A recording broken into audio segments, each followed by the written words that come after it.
আগে একটা ছোট শর্টস দিয়েছি, তাতে what is negative karma, what is karma, এটা নিয়ে কথা বলেছি। তো এবার বলবো সেটা যদি কেউ না দেখে থাকেন একটু দেখে নেবেন। এবার বলবো সেগুলোর থেকে বেরোনোর কি কোনো উপায় নেই? আমার মধ্যে যদি নেগেটিভ কার্মা থাকে, আমি যদি বুঝতে পারি, তাহলে বেরোনোর উপায় তো অবশ্যই আছে, কয়েকটা পথ আছে। তার মধ্যে যেটা সর্বপ্রথম হচ্ছে নিজেকে আগে চিনতে পারা। নিজের মধ্যে যদি কোনো দোষ থাকে, সেটা নিয়ে আমি যদি এগোতেই থাকি, তাহলে সেই জায়গাটা আমার কিন্তু ক্লিন হচ্ছে না। আমি যদি কিছু একটা ঘাঁটছি, এরমভাবে ঘোল গুলছি, দই গুলছি, কিছু একটা গুলছি, যেখানে একটা মাছি এসে পড়লো।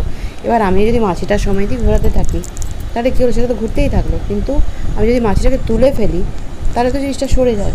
অর্থাৎ আমার মধ্যে যদি কোনো একটা নেগেটিভ, ভালো সব কিছু পজিটিভের মধ্যে কোনো একটা নেগেটিভ থিঙ্কিং, নেগেটিভ কার্মা তৈরি হয়ে যাচ্ছে, সেটা দিয়ে সেই জায়গাটা যদি থাকে, তো আমাকে হয় সেটাকে তুলে ফেলতে হবে। আগে নিজেকে বুঝতে হবে, সেলফ এস্টিম যেটা, সেটাকে আগে নিজেকে, সেলফ রিয়েলাইজেশন, নিজেকে আগে বুঝতে হবে। বুঝে সেখান থেকে সেটাকে ব্রেক করতে হবে বা সেটাকে স্টপ করতে হবে। তবে কি আমি সেই জায়গাটাতে পৌঁছাতে পারবো যে হ্যাঁ, আমার মধ্যে কোনো নেগেটিভ কার্মা আমি থাকতে দেবো না। সেকেন্ডলি হচ্ছে স্পিরিচুয়াল ক্লিনজিং।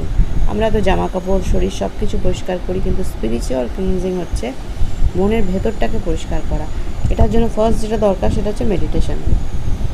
এবার মেডিটেশন সবসময় করা যায় না, করতে অসুবিধা হয়। কিন্তু সেক্ষেত্রে মানে বসে যদি আমি করতে পারছি না, কিন্তু আমি যেগুলো পেয়েছি, তার জন্য যদি ঈশ্বরকে আমি ধন্যবাদ জানাই, এবং আমি সারাদিনে যদি কোনো কাজ আমি ভুল করে থাকি, আমার জানা অজানায়, সেটার জন্য যদি তার কাছে আমি ক্ষমা চাই, সেটাও কিন্তু এক ধরনের ক্লিনজিংই হচ্ছে।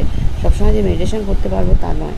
তো সারাদিনের আমার যে কাজ, সেটা সারাদিনের শেষে রাত্রিবেলায় এইগুলো গ্র্যাটিটিউড জানানো বা আমাকে ফরগিভ করতে বলা, যে আমার যদি কোনো ভুল হয়ে থাকে, সেটা দরকার।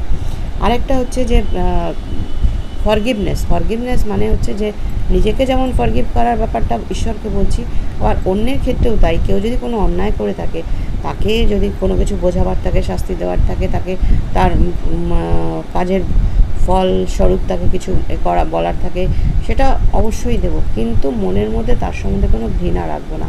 বরঞ্চ ঈশ্বরের কাছে প্রার্থনা করব, সে যেন তার যেন চৈতন্য হয়, তার জন্য এতটুকু উইজডম আসে যে সে যে ভুলটা করছে, সে যেন এটা বুঝতে পারে, তার চৈতন্য যেন হয়। আরেকটা হচ্ছে কোনো নেগেটিভ জিনিস যখন কিছু আমার কাছে ধেয়ে আসছে, তাকে পজিটিভিটিতে ব্যালেন্স করে নিয়ে যাওয়া। এই ব্যালেন্সিংটা ভীষণভাবে দরকার, পজিটিভকে নেগেটিভ করা। আরেকটা হচ্ছে যে যারা কে খারাপ পরামর্শ দিচ্ছে, নেগেটিভ পরামর্শ দিচ্ছে, সেখান থেকে দূরে থাকা। যেখানে আমাকে সকারাত্মক বলছে, তাদের সাথে সারাউন্ডেড হয়ে থাকা।